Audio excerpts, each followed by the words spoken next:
Alright guys, mayroon tayong isang reaction video dito kay Karob Trip, isang lady rider na huli at tinulungan ni Coronel Busita. Ito ay isang dumulog at tinulungan ni Coronel Busita dahil sa maling huli. At panoorin po natin ang buong detalye dito sa ating lady riders na nahuli kay Coronel Busita. No other further ado, let's do watch guys. Alright? Yeah, it's rewind time. I've seen a lot of change, been through a lot of pain. Some things are not the same. Anong inilagay na violations mo? Pwede to wear standard helmet po ang nilagay sa resibo po. Ano pa? Wala na po kasi sinabi ko naman sa kanila yung sa ORCR ko na i-renew ko naman yan sir. May extended basis ko nang mag-start. Ayun lang na-wait na lang i-renew ko sir. Pumayag na po sila. Tapos pumunta po ako ng LTO para tubusin ko yung lisensya ko at babayaran ko yung violation ko sir. Sinabi po nila sir na i-renew naman na yung motor mo kasi expire na. So i-renew ko po kahapon sir. Okay. Tapos pag pumunta ko sa inspector, sabi niya nga, ito yung violation. Tapos po ina-out po ng land registration ng motor. Sir, inanong naman po ako. So kasi nahuli ka kasi ng expiry registration ng motor mo. Kasi hindi mo naman nakalagay sa resibo sir. Nangyari po siya ko, ang laki naman yan. Wala pa naman ako trabaho ngayon. Sino ang may sabi? Ang inspector po nagtingin ng ng mga papilis ko po. Pinapasapasa pa nila ako kahapon sir. Pinahirapan talaga nila ako sir. Nagbigay ang LTO ng extension para sa September, October, mag-expire na sasakyan. Ibig sabihin na binigyan ka ng extension, bumalik ka para ako makikipag-usap sa kanya o kaya sa kanyang hepe. Yes sir. Pupunta po ako ngayon sir. Next time, siguraduhin mo, basta sumakay ka sa motorsiklo, mag-helmet ka. May dalawang dahilan, kaya dapat kang mag-helmet. Okay.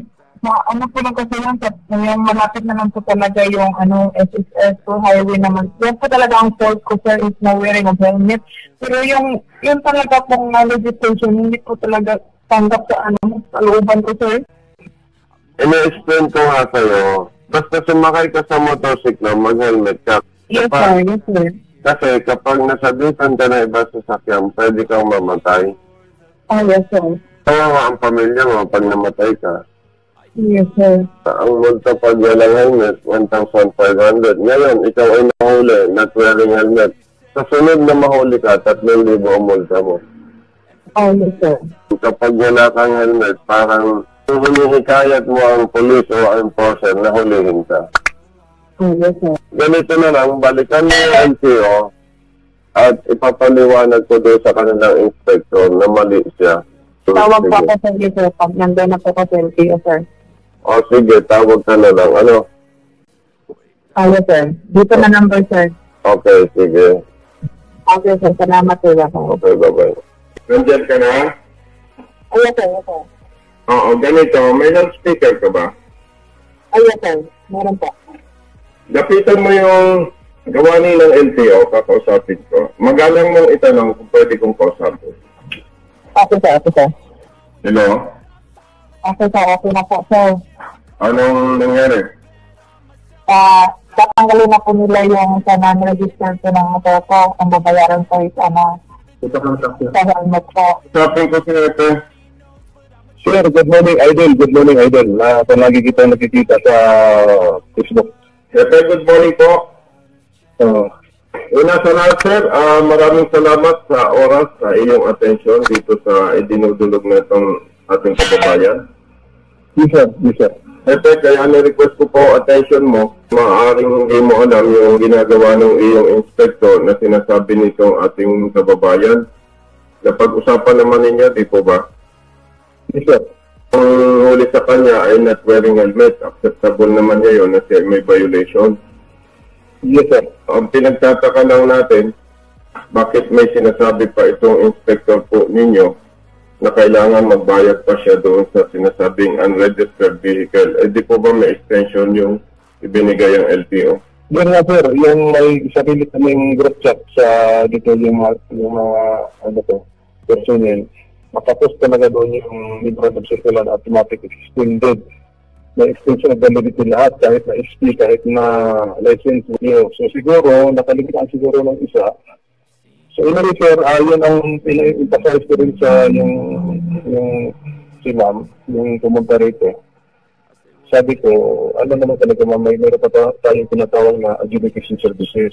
With all due respect po, Yes sir.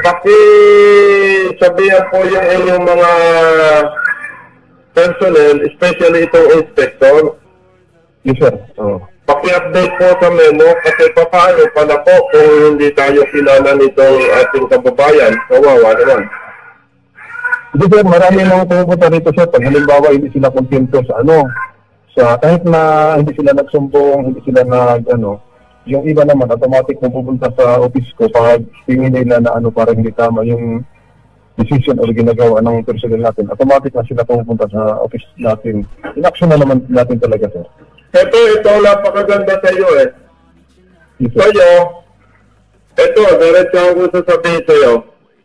May mga distrito ng LTO na kapag may problema, ayaw nilang nakakausap ko yung hepe. Lalo na po yung sasabihin ko na talagang maituturing na may katiwalian dahil ayaw nilang makakausap ko yung hepe. Pero sa iyo, nitong mag-request itong ating kababayan, agad siya ay in-entertain. Yes, sir. Iniharap itong ating kababayan, iniharap sa inyo at the same time, ikaw naman sir, mabilis na tumugon. Kaya, Yes sir. kita ko sir na doon pa lang makikita mo na talagang ikaw po ay may dedikasyon sa public service. Thank you very much sir.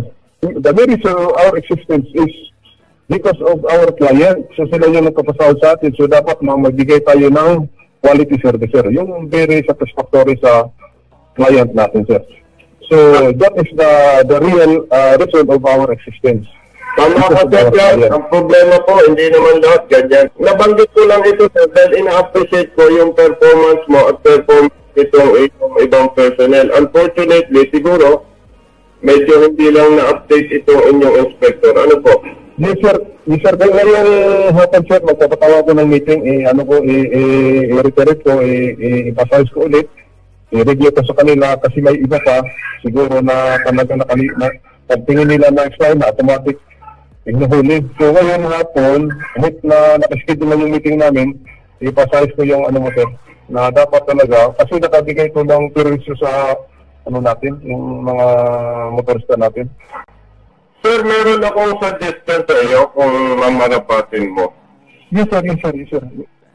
Sir, napansin ko doon sa ibang mga distrito ng LTO, maayos ang hepe, hindi tiwali ang hepe. Ang problema dito sa kanilang, ito may tuturing kong katiwalian yung ibang distrito kasi may mga gimmick po yung ibang personnel Ang problema po, hinaharang nila itong kliyente natin, itong ating dapat pagsilbihan.